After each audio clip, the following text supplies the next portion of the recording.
Hello and welcome to another exciting episode of 4020 Not Live. As you've noticed, Philly's not here. He's busy putting together the new issue of 4020 magazine, which will be in your shops very soon, and he was at the Leeds Hall of Fame last night, so he's probably recovering from that. We've got a big interview coming up in a few moments' time with Robert Burgin, author of The Maroons, as they say. I'm talking more about that, and of course Brazil, who will be taking part in the Women's World Cup. We last spoke to him just after the World Cup was postponed, so we'll catch up with Robert in a few moments' time. I don't think there's any news I need to tell you about, is there? And you're certainly not interested in my opinions on things. What happened in Super League? Oh, Leeds beat Warrington. That was good, wasn't it? Warrington in crisis t-shirts coming soon, no doubt. Now, we said after Leeds beat Wakefield, do we learn anything from that? Because obviously Wakefield weren't very good in that game. Well, Warrington weren't very good at the weekend either. So do we know if Leeds are any good or not? We don't know yet. But they're 2 from 2 under Rowan Smith. It's not his fault. Doing well. Wigan beat Castleford. Castleford inconsistent within the 80 minutes this time. And a good second half from Wigan to win that game on Channel 4. Did enjoy that thing with Joe Westerman pretty much. Thought that was very good. Well done to Wigan. Saints beat Toulouse in Toulouse. What else happened? Wakefield beat Hull in Golden Point. In my brief time working at the club, Hull beat Wakefield on Golden Point. So, there's a bit of revenge there. Mark Sneed's better at drop goals than Luke Gale. Who's going to be playing for England in the halves? Well, we'll find out next week when the main man, Sean Wayne, makes his squad announcement on Monday. I'm sure we'll reflect on that on next week's programme. And of course, next week, I think we'll have to record after Monday because it's the big game in the Championship as Lee take on Featherstone.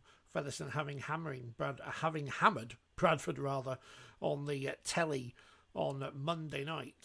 What a arms race that's going to be at the Lee Sports Village on Monday. Should be a belter of a game. Midlands won. Well done to them. London Scholars. Is that 2 in a row now for the Scholars? Everything's going well, isn't it? Loads of other stuff probably happened, but I've forgotten about it. So apologies for that. I've not got the paper with me, look. Well done to York as well. Not only beating London in Super League, in the Championship in a cracking game, but in the Women's Super League, they beat Leeds. So in successive weeks, they've beaten St Helens the champions and Leeds the runners-up last year. So York, they are the real deal. Now, of course, they've got to lift some silverware. Big test for them, but you can't say better than winning those 2 games in a row, can you? This Sunday, is it Sunday? England play Wales, or is it Saturday? I can't remember. In a international clash ahead of the England versus France game next week, which is part of the double-header with England versus the Combined Nations. And, of course, England's wheelchair team play France next Sunday, a week on Sunday as well. And it's the wheelchair challenge cup final the week after that. Loads of stuff coming up in the next few weeks. Fingers crossed we can get some guests on as well. But you know how these things work. Right, that's enough whittering from me. Thank you for listening. Enjoy the next 30-odd minutes in the company of Robert Burgin, the man behind Brazil and the author of the new book, The Maroons, all about those Queenslanders. Because, of course, today is the first day of State of Origin 2022. Now, last time we spoke, Robert, was just after the World Cup was postponed for a year. And we were all a bit raw at that point. As we head into the World Cup this year, how are you feeling about things from a Brazilian perspective? Yeah, I think you've got to move on with life at the end of the day. There's still little bits and pieces that stick at the back of your throat. But no, I think there's an opportunity for it to be better attended this time around, for the teams to be better prepared. So all in all, we get on with life. I was at Headingley a couple of weeks ago, where Brazil will be playing England in the World Cup. They had a samba band there, but it was absolutely throwing it down with rain. So hopefully the weather, I say hopefully the weather will be better in November, but I know what the weather's like in this country at this point in time. How are preparations going then with just a couple of months ago now? Yeah, so I actually head over in about 4 weeks, and so does Paul Grundy, our head coach, and we'll be spending the rest of the year in Brazil before going to the World Cup. We've just locked in a warm-up game versus France, which for us is very exciting because France v Brazil was the most watched women's football game in the world. I think the highest ever TV audience. So we specifically targeted that fixture because we're in opposite pools as well at the tournament. So that's quite exciting for us. and we'll be playing that game at Keighley. And one of the owners of Keighley is Brazilian, which is very rare to find in rugby league. So we've got to make use of what linkages we have. And the men's team played South Africa a couple of weeks ago. Obviously, the result wasn't brilliant, but plenty of actual Brazilians playing rugby league, which is obviously a positive. Yeah, so that was Sunday's game. So only 3 days ago from now, and still pretty fresh. I think, as you mentioned, the great thing was we had 3 captains of domestic clubs over here. We had a standout player from a team, Umarama, which lost nearly every game last year, sort of 80-0 in their first year. But he came over and he was probably one of our best players. So for him, quite exciting. And I think we kind of, because we're experienced in rugby league, we get our blinkers on a little bit. But for people in Brazil, playing a team like South Africa is quite a big deal because they equate that with the rugby union success that they've had.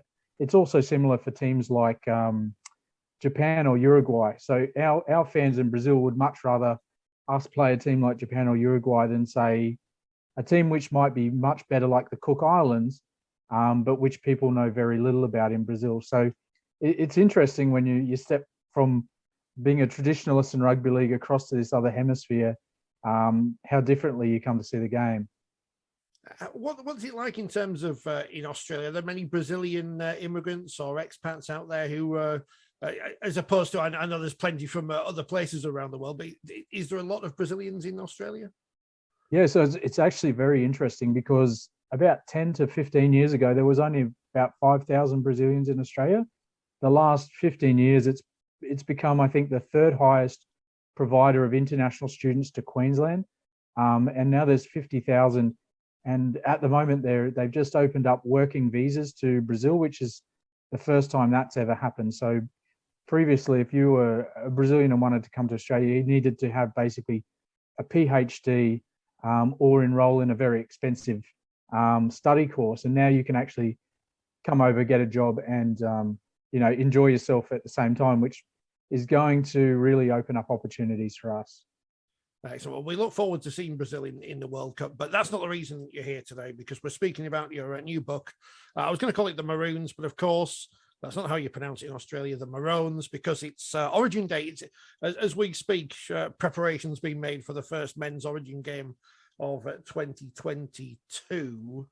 How excited are you for the game coming up in a couple of hours' time? Very excited. And what's added another dimension is from the weekend, I've still got 5 of the Brazilian players here, native Brazilians that have to fly back home.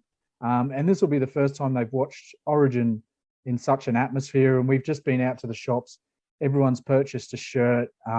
We'll be sitting down in front of the TV, everyone maybe with a light refreshment in hand. And I think it's going to be super exciting for them. We took a few of them to a Broncos-Titans game a couple of weeks ago, and they couldn't get over the atmosphere. And I know that Origin's 3 times that. So, what makes Origin so special? Because obviously we've had county games over here since rugby league was formed, and it tailed off. We've tried to bring it back. It's failed again, and we're now trying with the combined nations as a kind of test trial. Why does it work in Australia? I think trying to explain why it's so special to Queenslanders in particular comes down to a couple of factors. And one of those is when Origin started, I think there was only 3 million people living in Queensland, even though it's, the size of a couple of countries, Queensland. And within that 3 million, you often find that the degrees of separation to an Origin player are very minimal. So normally in life, they say, 7 degrees or 6 degrees of separation. Here, I think everyone is within 2 or 3 contacts of an Origin player. Everyone knows somebody who went to school with or played with or works with an Origin player. So I think everyone has a very personal connection to the game. The other fact is Queensland is a very decentralized state in that our capital city has a very small percentage of the overall population compared to, say, New South Wales, where Sydney has the bulk of people. Very few live in the countryside. And so what you get with Queensland is this identity where the towns like Mount Isa and Mackay and Townsville and Toowoomba, they've all produced these great players, and they have a really strong regional sense of ownership of these people. And you've got these pockets out in the country that that have a bit of weight behind them in terms of population as compared to the capital city here. So I think for me they're two big factors. And then what I speak about a lot in the book is the personal journeys that all players have been through. So the book doesn't really focus on who scored the most tries, who played the best, who kicked the most goals. It's all about what these people overcame before the ages of 18 to 20 that then set them in motion to achieve the greatness to which I've got to say, if you're born in Queensland, nearly every boy or girl aspires to be an Origin player. So to get to that level, it's interesting to find what makes some people crack it and others don't. You've written biographies of 221 players. I guess you're going to have to keep updating it as time goes on. But which have been the most interesting players you've written about? Yeah, I'll try and pick one from some previous years and one from current years, just so we hit both sort of types of listeners. But what was interesting for me was when Terry Butler died, a lot of people did not know anything about him growing up, what he was like as a person, etc. There's only been 4 Origin players which have died.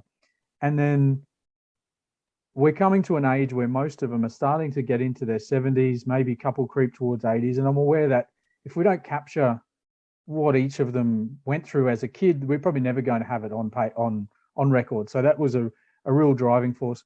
So digging back through, a player that I didn't really know a lot about because he was in the very first years of Origin was Chris Phelan. And he was born in Ireland, grew up in abject poverty in Ireland. His quote to me was the longest he'd ever been before he came to Australia was a ride on his dad's handlebars when he went to his granddad's funeral. And he kind of became one of the 10-pound Poms that made their way over and made this massive odyssey where he went, via Cape Town and I think it was Malaysia, and ended up living in Townsville. And he'd been on this big journey from poverty in Ireland to suddenly getting picked on because of his accent in Townsville at the time. And so I thought, well, there's a pretty angry kid. I might take up rugby league. And then, he went through a lot of trials from there. I think it was 6 months after they arrived, his dad died. So his dad had set in motion all this, this journey to come to the other side of the world. And then he never got to see his kids experience it. And Chris had an older brother who was quite a star footballer. He got picked up by Wayne Bennett to go down to South Brisbane, the Magpies at the time. And he was really kicking on. And then the old coach said to him, I always knew your older brother would make it. I don't think you're quite there, but I knew your brother would make it. And he took that as a real, thorn in his side and did his best to go down. And he joined his brother, and they had this dream that they were going to win a premiership together at South. And then they were going to play for their favourite club, which was Parramatta. And the year, I believe it was the same year he came down, his brother actually died swimming in the Brisbane River. So it's just this constant tragedy in his life. But he went on to win the premierships for South, and he went on to win, I think it was 3 premierships with Parramatta. And he just achieved all this greatness in the face of everything that he'd endured in his life. And for me, him not being a player that I was particularly au fait with, I thought, this should be someone who's on everyone's lips as an example in life, and just an amazing record for what he achieved. Sorry. No, I was going to say then going forward to, a more modern player, I guess one that a lot of people know is the background story to Darius Boyd. And, the stories there, a lot of the players have had upbringings where they felt a sense of abandonment. They haven't known their father or mother or had a good relationship with either, and how that's come through at different times. And I think Darius, before he discussed that in the public realm, and after that, he's 2 completely different people. And I think we get a lot of that in rugby league. There's a quote from Wayne Bennett that he deals with people facing abandonment every day in rugby league. And that was something I was really eager to explore throughout the book, and how much trauma people had overcome to achieve their goals. I was going to say, what separates Queensland and New South Wales? And is there a different mentality of the people between the 2 states? I think, excuse me. I think Queensland did. It is such a harsh environment geographically. There was a lot of drought. There's a big divide between the indigenous and the islander and the white population at different times. So people were kind of dealing with their issues and coming together through rugby league, and that was something that comes pretty clear. So I actually do the chapters in the book by the order that people represented the state. And so if you go through even just the first 6 players in the book, you've got Artie Beetson, whose mother was of the stolen generation, was forcibly removed, an indigenous lady from a family growing up. Then the very next player after that is Colin Scott, who was an indigenous person, but who was adopted out as a child, grew up with a white family, and was forever thankful. So you kind of had those two opposites straight up. Then you had Kerry Bowstead, whose family was like a white farming, landowner background. You had Chris Close, who was then from a white police background. So you can kind of see there's all these different populations or demographics that would usually be at odds with each other that were all wedged together in these sides. And I think the fact that they got on and achieved such success in the early years came to define what Queensland was all about, because it was the one thing that brought everybody together. And I think, if I go on to the next 2 players in the book, so Mel Meninga, great-grandfather, jumps overboard to hop on a ship from Vanuatu to come to Australia at a time when, Queenslanders were using people from Vanuatu as slaves. But he came over here of his own accord. He arrived into Maryborough, and then the very next player after him is Brad Backer, who, as a child, grew up working in the same port that Mel Meninga's father had arrived into all those years ago. So everyone is interrelated somehow, and I think there's a real unity and solidarity that this football team presents, which wasn't present in Queensland society before that. And I think that's probably why when they've tried it over here, it doesn't quite work, because we don't have that same identity. I mean, Yorkshire as a county isn't a real thing anymore, neither is Lancashire. And I guess Queensland is still a thing that exists. Yeah, all this stuff about East Ridings, and I don't know, it confuses me these days. If we talk about the series in general, and some would say, certainly over here, that the success of Origin has been to the detriment of the international game. Can the two work alongside each other? We get the perception that players over there see that Origin is the be all and end all. Yeah, for me, I think it has lost a little of its magic, in the sense that, and the same way I do feel that Australia, New Zealand has also lost its magic, in that people are very familiar with each other now. Most of them play together at club level, or if they don't, they're friends outside, or they've come across each other in representative pathways before. And I think there was a mystique in the 1980s, at least when I was growing up as a kid, of you'd play New Zealand or you'd play New South Wales, and you hated these guys because they all come from a different competition and you knew nothing about them. And, you could kind of present them as a common foe in your mind. Whereas now it's more difficult to do. And I do think, even though there's positives that we're opening up people like, Milford or Valentine Holmes, etc., to go represent other countries, it's kind of confusing the branding in a way. So we're crossing over into international rugby league territory, whereas I feel like Origin should be Origin and international rugby league should be its own thing. So for me, I think there's a couple of issues to sort through. And let's not forget that State of Origin was very much a marketing exercise of the 1980s and a response to some difficult circumstance. So maybe we're going to see that flipped into a different incarnation one day in the future. I know we have issues over here with heritage players playing for England and Great Britain. Some people accept it, some people don't. It reminds me of when Yorkshire Cricket, and obviously Yorkshire Cricket Club have been going for years, but it was only until 1992 they first allowed players who were born from outside Yorkshire to play for the county. Is that the kind of discussion and debate that's going on now with, as you say, players who don't represent Australia also playing in the Origin series?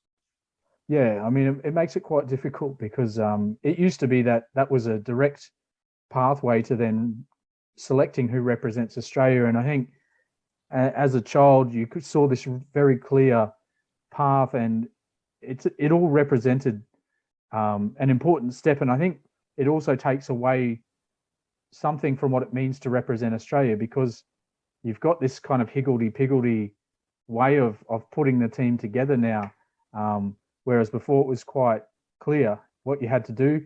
And at the end of the day, there was this honour representing Australia, which, we both know that hasn't happened a lot lately either.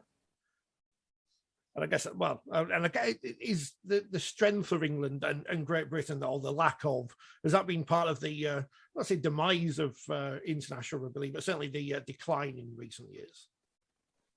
Yeah, I think clubs hold all the power these days, don't they? So the NRL has become a different beast unto itself, and we've just got to manage it as best we can. But I feel like there are some positives that are occurring at the same time. Well, it's still obviously a huge event. We get to watch it live over here. There'll be plenty of people watching it this morning. And I guess is it one of the great things that Australia can sell to the world in terms of sport? Obviously, the Kangaroos haven't played for a while, which is a shame, but you still have this great sporting spectacle, which gets huge crowds. Yeah. Have you ever been to an Origin game live? I've never been to Australia, so Yeah. it's far too far away. I very, very rarely venture out of Wakefield. I think I've never experienced anything like the moment that the teams run onto a field in State of Origin. Like when you physically experience it, the roar that comes out of people, and the expectation of the intensity to follow, it's something that is kind of embedded in you forever afterwards. And I think once you experience that, it's impossible to walk away from the contest, really. And I would like to hope that everyone could experience it once in their life, at least. It's quite amazing. I mean, there have been mentions in the past of perhaps playing a game in London, taking a game to America. I mean, we've had the same discussion with Premier League football here, taking games here, there, and everywhere. Would that dilute the Origin series, do you, if it wasn't played in Australia? No, I'm going to say no. Actually, I disagree with that one. I'm a big fan of it going to. At the moment, they're taking it to Perth and to Adelaide and to Melbourne, and those have become really big events. And I think it makes sense financially. Like these state governments pump a lot of money in to have the events there. It becomes a special event that people are willing to travel across the country for. I guess a bit like Magic Weekend over in England, with everyone trekking up to Newcastle in the days when it was hugely popular. So I would think we could take it offshore the same way that we're taking it to non-traditional cities around Australia, and if done right, it could be a real big boost to the game. And I guess as you go back to the mention of the clubs having the power, would they like their players? I know the NFL obviously fly here and everywhere during their season, but they make lots of money off that. I guess it would take a lot of money perhaps to have a game played in London, and you'd have to work out the time slot as well for that. Yeah, and it's kind of one of the things that is a bugbear of mine is occasionally when we do things that are out of the box, we kind of don't have a great business model around it, and then it gives the NRL an excuse later to pull people from genuine events. But I feel that, if we had solid communication about what the expectations were, what the provisions would be, and we genuinely looked after the players and kind of walked the clubs through it and made them feel a part of it, that's how we get there at the end of the day. But, something like, I guess, I look at the Denver test and it was a good idea, but there were so many holes in that you could see it coming, what was going to occur. And then as soon as something like that happens, it sets all the other ideas back 5 years because nobody wants to commit to them. So, I don't think the NRL is always the bad guys, the clubs. I think sometimes they just want to see some sense in what's being done. And, I think we can make it work if it's put together well enough.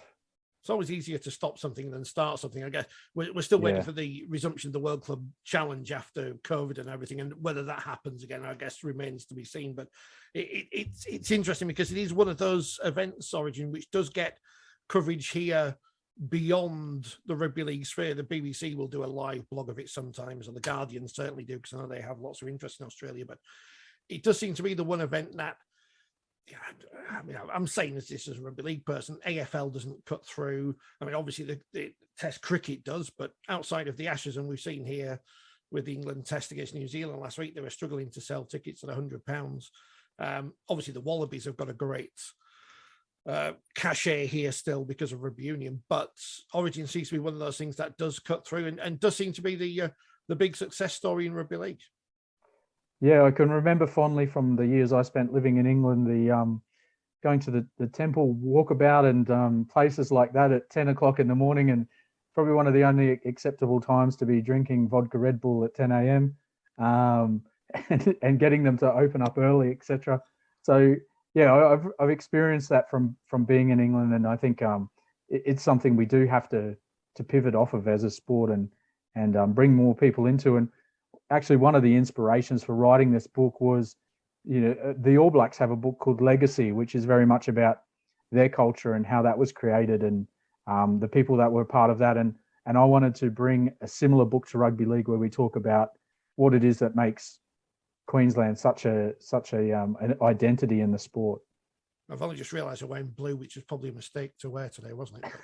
But, well, what else was your inspiration, your reasoning for writing this book? Because obviously it's a labour of love writing about 221 different rugby league players. Yeah, I guess, my childhood itself wasn't exactly all roses, and I think that's really important to state up front, because it could be looked like in this book that I'm exploiting the hardship that the players went through, because I dig quite deep and, put it all on the table to show what they experienced. But yeah, like I grew up with a single mother and was in housing commission, the equivalent of, the estates over in England, and had people in the family who had substance abuse, suicide, that sort of stuff. And I thought there's a lot of issues I knew from I worked with the Queensland Rugby League on 2 occasions. I was media manager for the Origin team, used to travel with them, etc.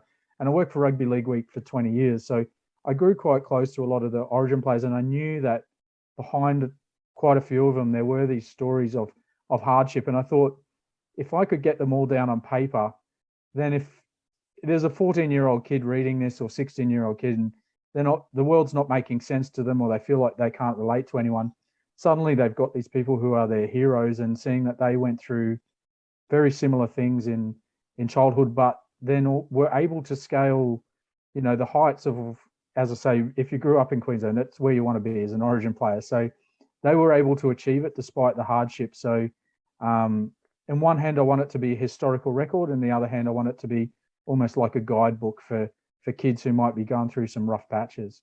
We're almost, in a sense, not just in sport, but just in general, more open to telling those kind of stories, aren't we? Those kind of things aren't hidden away anymore. No, and I think it's great that everyone can feel comfortable enough to chat about it. And one thing that struck through in the book was actually I probably got the better stories out of the older players, because they kept more pent up, because that past generation didn't speak about things so much. And something that shone through a lot was how many guys in the early teams that were very successful for Queensland came from families where their father particularly had post-traumatic stress disorder from serving in either, World War II or Vietnam or in Korea or PNG or wherever it was. And they didn't really tell people about what they went through as children back in the 80s. But now we're 40 years down the track, they kind of feel emboldened to talk about that. And I think that's great, because, in the current generation, there's guys like Josh Maguire, etc., who've also experienced that from their father going to the Middle East. And it becomes this kind of line that travels through, where people have experienced different things in different generations, but now feel more comfortable to chat about it. Who, as someone growing up in Queensland, would have been your heroes to watch playing? I love Gene Miles. He was a huge hero of mine. And one of the beauties of this book was he's the chairman of former Origin greats now. So I got to work hand in hand with Gene with contacting people, and he was extremely helpful. And I think, people always say don't meet your heroes because you'll be disappointed, but that's certainly not the case with Gene. I'm extremely thankful. he's actually someone who he didn't have a very traumatic childhood, and his story is more about just having disciplined parents and role models that set him a good example. So that was quite enlightening. Alan Can was actually a real big hero of mine as a kid because I played the same number. I was 12. I was a second rower, and he scored a couple of. He was a really quiet kid, a bit of a studious kid, a bookworm they used to call him. And I related to that because I was kind of half a jock and half a geography nerd at school. So he was a big hero. And then I found out, all the stories about on his lunch break. He used to skip lunch to go and do extra gym sessions and things like that. So yeah, they're probably two of my heroes. And another one that I really enjoyed talking to in the book was John Rebo. Myself and John both played for the same junior club, but probably 20 years apart. And I just knew him as a very successful business person who, then went on to the Broncos, and he went on to run Melbourne Storm and Super League, and all these achievements. And I thought, what a fantastic lineage. And I knew he came from quite a rich French family back in the day. But then he also, he opened up about his dad, was in the Navy and went through these whole bunch of things. And, when people in his family died, he had to do a milk run by himself. So he went from, being a kid who had to go sell newspapers on the corner street to being a chief executive and rubbing shoulders with the Murdoch family and, signing all these multi-million-dollar contracts. So that was really enlightening and enjoyable for me to find out more about John. Just thinking it's 20 years, I think, since Alfie Langer was playing for Warrington when he was called up by Queensland. I guess there's going to be no chance in the future of Queensland or New South Wales getting desperate enough to call them a play from Super League, aren't they? I actually reckon it could happen. And the reason that I think that is a couple of years ago, I believe that Harry Grant in the Queensland Cup was the best hooker that we had.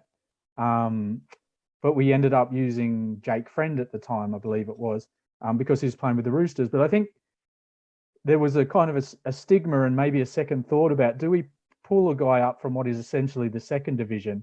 And I think the way that Harry Grant has played since, both for Melbourne Storm and for Queensland, and no doubt for Australia in the future, I believe that sets a template that there are going to be guys, the odd anomaly that pops up here and there, and perhaps we'll need to bring them back from England, or they might move over there in their late teens and need to be returned home. And that would be the other concern now, because obviously Origin's open to all nations. When are we going to see the first Englishman called up? Yeah, well, I think Jack Reed would probably be quite disappointed. His time didn't come a few years later, so he was very much on the verge. It's probably only a matter of time. And as we discussed already, we've seen Scots and Irish people participate in Origin. So the great Adrian Vowles, who's a good mate of mine these days, played for the Scots, and then as I say, Chris Phelan, born in Ireland. So he's on the coaching register at Wakefield. He's Adrian Vowles, and that, of course, a man of steel at Castleford as well, one of their many men of steel at the Tigers. Final question, because we're running out of time. Who would be the person who epitomizes Queensland more than anyone else? Ooh, if that's possible to narrow it down to one. Okay, I'll say Matty Bowen. And I think because Matty Bowen was extremely short in stature, he grew up, he was virtually didn't speak much as a kid. Like if you met Matty Bowen early in his career, it's impossible to get more than 2 or 3 words out of him. Extremely shy. Grew up in a community, an Indigenous community, where there was a lot of issues with alcohol abuse, etc. But his family spurned alcohol. He set an example for all the people around him. Went away to boarding school. I can remember the first time I watched him play as a 17-year-old kid, and he scored 40 points by himself against adults in Townsville. And I just think it's a remarkable story, almost like a, like out of Africa moment, where this guy, he's just come from a tiny community where people are walking around in bare shoes all day.